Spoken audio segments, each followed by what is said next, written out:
طبعا بعد ما سمعت الصوت ده اكيد عرفت ان الكرواسون اللي بتعملوه في البيت بيكون مولتو مش كرواسون. وطبعا ده مش الكرواسون الفرنساوي، التاني بيكون ليه مقادير تانية خالص. ده الكرواسون البيتي بتاعنا بس قريب قوي منه، حتى الشكل بتاعه مثالي ولا غلطه. يلا بينا نشوف هنعمله ازاي. اول حاجه هجيب بوله وهوزن فيها نص كيلو من الدقيق. نص كيلو دقيق يعني 4 اكواب من الدقيق، معلقه كبيره من السكر، معلقه كبيره من الخميره، معلقه كبيره من اللبن الباودر، ونص معلقه صغيره من الملح. هقلب كل المواد الجافه الاول وبعدين انزل عليهم ببيضه عليها معلقه كبيره من الخل، وهيبقى جنبي ميه دافيه ازود بيها شويه بشويه، مش هنلتزم بمقدار معين لحد بس ما العجينه تلم. وضفت عليها 3 معالق كبيره من الزيت، وهعجنهم بقى بايدي او بالعجان لحد ما تبقى عجينه كده بالشكل ده. هغطيها بقى واسيبها تخمر وبعدين اشتغل فيها. بصوا هنا بعد ما خمرت هحط بقى العجينه على الكاونتر وبعدين اقسمها 7 كور، كل كوره متساويه زي الكوره التانية بالظبط. وهنا بقى بعد ما خلصتهم هسيبهم يرتاحوا تاني عشان لما اجي افردهم يتفردوا معايا بسهوله. ودلوقتي بقى هاخد اول كوره وبعدين افردها عادي زي ما بفرد عيش بالظبط. انا مش عايزه افردها قوي او ارققها، هخليها بسمك متوسط. هجيب بقى طبق وارشه كده بالدقيق وهحط فيه اول عجينه فردتها، وهدهنها بقى بزبده بدرجه حراره المطبخ. ما تحاولوش تقللوا الزبده عشان تورق معاكم. وهفرد بقى العجينه التانية وبعدين ادهن طبقه من الزبده واحط العجينه التالتة وهكذا لحد ما اخلص ال7 كور. حاولوا اظبطوا حجم كل عجينه بتعملوها عشان تبقى قد بعضها وفوق بعضها، يعني ما يكونش واحده اكبر من واحده او في النص مثلا عجينه اتفردت قوي وفوقها عجينه قليله. لا، حاولوا الطبقات كلها تكون بحجم متساوي وشبه بعضها.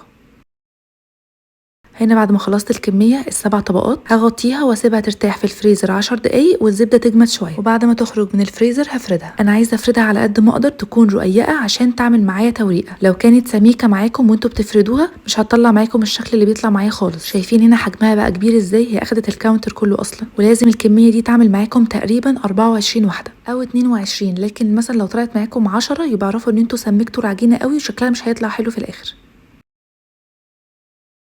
انا بقى هحشيها جبنه وبقفلها بالاطراف كده زي ما انتم شايفين عشان ما تخرجش منها. وانا بقفلها بقعد اشد العجينه عشان تعمل معايا تهوريق اكتر وطبقات اكتر. كل ما بشد كل ما بتديني طول في العجينه وبلفها اكتر، لكن لو لفتوها على مرتين كده هتطلع معاكم زي المعجنات العاديه اللي احنا بنعملها. شايفين شكلها حلو ومهندم ازاي؟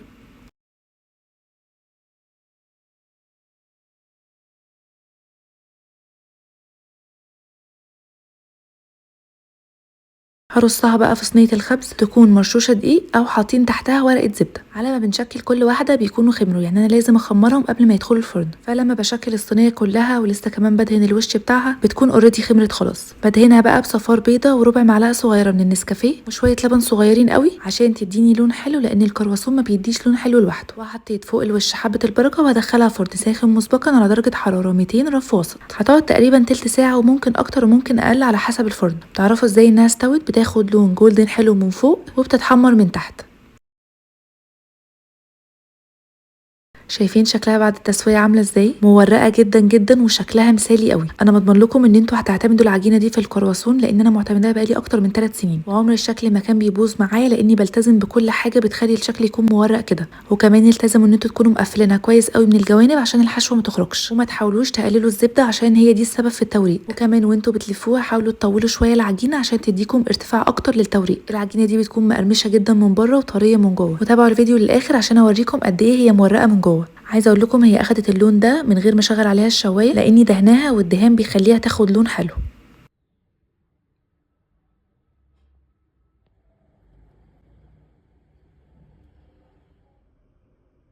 بصوا بضغط عليها بترجع تاني زي ما كانت ماسكه نفسها جدا وفيها عرق حلو قوي. بصوا بقى شكلها من جوه عامل ازاي؟ شايفين بتشد ازاي ومورقه من جوه. انا حشيت هنا شويه لانشون وشويه جبنه.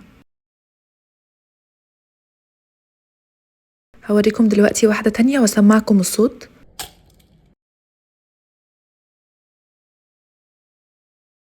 دي بقى اللي بالجبنه كمان مورقه جدا من جوه ومستويه قوي. وهفتح لكم دلوقتي الطبقات تشوفوها من جوه عامله ازاي.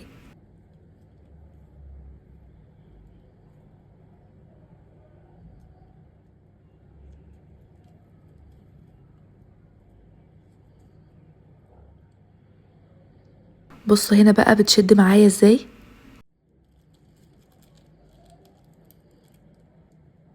انا بعمل كميه وبحتفظ بيها في الفريزر، بحطها في علب التلاجة. اهم حاجه انها تبرد تماما. هتلاقوا علبه كده متحمره من فوق الوش وعلبه لا. في العادي انا مش بخليها تاخد وش من فوق، لما باجي اكلها بحمرها في الاير فراير.